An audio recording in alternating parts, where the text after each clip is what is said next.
Now to developing news on the growing divide among Democrats, splitting President Obama and Senator Elizabeth Warren.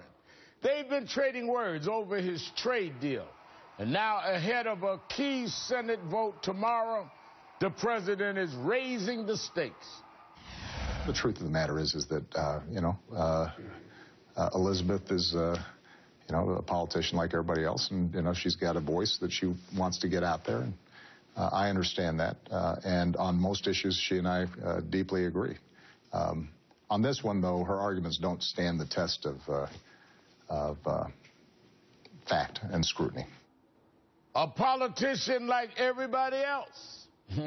Today, she fired back, calling for the text of the 12-nation deal, which is available to lawmakers to read. She wants them made available to the public, saying, quote, if the president is so confident it's a good deal, he should declassify the text. The president has called that argument dishonest. And now he's also responding to Senator Warren's claim the deal could undermine bank reform. There is no evidence that this could ever be used in this way. This is pure speculation. She and I both taught law school, and one of the things you do as a law professor is you spin out hypotheticals. And this is all hypothetical, speculative. It's one of the most significant battles inside the Democratic Party since the president took office, and is throwing tomorrow's Senate vote in doubt. The New York Times says it's up for grabs.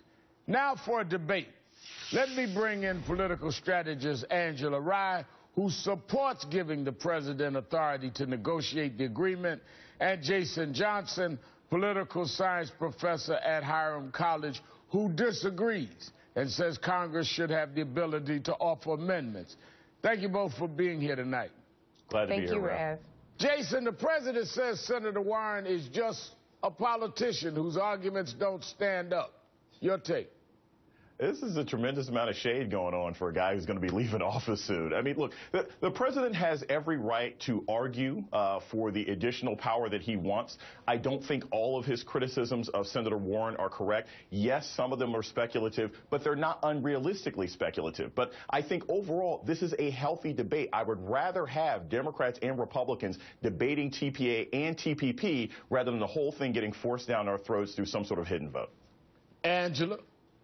So first of all, let's talk about a hidden vote. There will be no hidden votes, and there is no hidden text. This has been one of the most transparent processes for trade agreements over the past 30 years, and I think that it's important for us to note that this text is now currently available to members of Congress, regardless of whether or not they sit on committees of jurisdiction, Jason, and that is what makes this an unprecedented amount of transparency. I think the other thing that you mentioned, which is great, is you mentioned shade from the president to Senator Warren.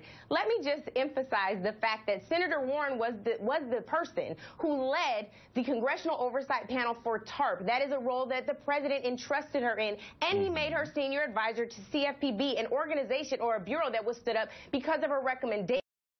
His politics have not changed that much. What has changed that much, Jason, is Elizabeth Warren's spotlight. And that is why this is tremendously dishonest and very, very scary. We need to be really honest with the American people. The reality of it is, whether this TPA happens now or under the next administration, which we don't know right now, could end up being a Republican, it would be really dangerous for us not to have the labor and environment protections and provisions that we currently have now if we turn this into over to the hands of a GOP president. Jason, let me ask this. What caught me a little by surprise is that when the president said that this was highly speculative and talked about hypothesizing and all, when he was questioned about Senator Warren's claim that it could undermine Dodd-Frank, I would have expected, since Senator Warren and elected officials can read the document, for her to come back and specifically say where it, in fact, could do that.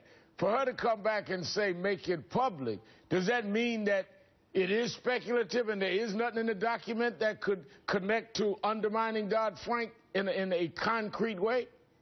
At this point, I don't think there is. But there's two things to remember about the sort of transparency going on here. And I understand those who are advocates for it say that this is a really open process. No, it's not. When you're only allowed to go downstairs in the basement and look at one piece of paper at a time, and you can't record it, and other people can't see it in the room, that's not a transparent process. That's against the law. In fact, 9 times out of 10, no matter how much the advocates want to scream in favor of this particular policy, you can get more information about ISIS than you can get about the TPP right now. And that's one of the reasons why people are concerned. So there's no reason for speculation. There are some objective reasons to be concerned about what this bill may look like. And the only thing we seem to really know is what you can see in a hidden basement or what you found on WikiLeaks. So it's not in a hidden basement. And let me just emphasize this. Jason, I don't know if you've ever had a security.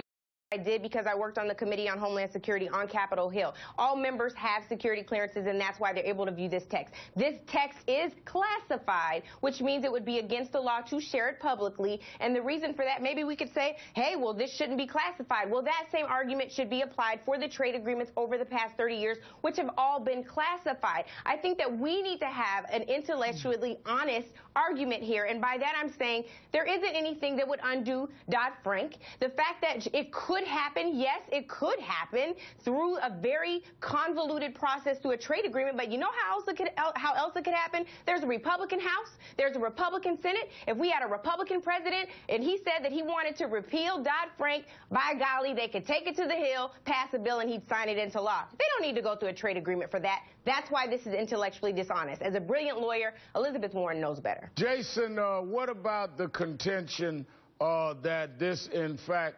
would put labor and environmental concerns in, and if we go down the road, they may not be in? The argument Angela raised in her last rebuttal. How do you respond to that? Yeah, see, this is what we're talking about. Everyone wants to pretend this is speculative, like we haven't had trade agreements in the past. You had Congressman Levin that wanted to add the right track amendments to the fast track legislation that would require the president to be very clear about what the oversight would be when he negotiated international trade agreements with Congress. And they would still vote on whatever he did in fast track, but he would at least have to explain to them, look, this is how I'll protect labor, this is how I'll protect the environment, this is how I'll protect human rights. As of right now, we don't have that in the TPA, so people are legitimately concerned about what might be the case in the TPP. And no matter how much people want to scream about congressional clearances and this, that, the other, it doesn't change the fact that if you are given a bill at the end and say either vote for this or you get nothing at all under any circumstances, that's not oversight. That's which explained is not true, and it's not going to happen. The reason why Mr. Levin's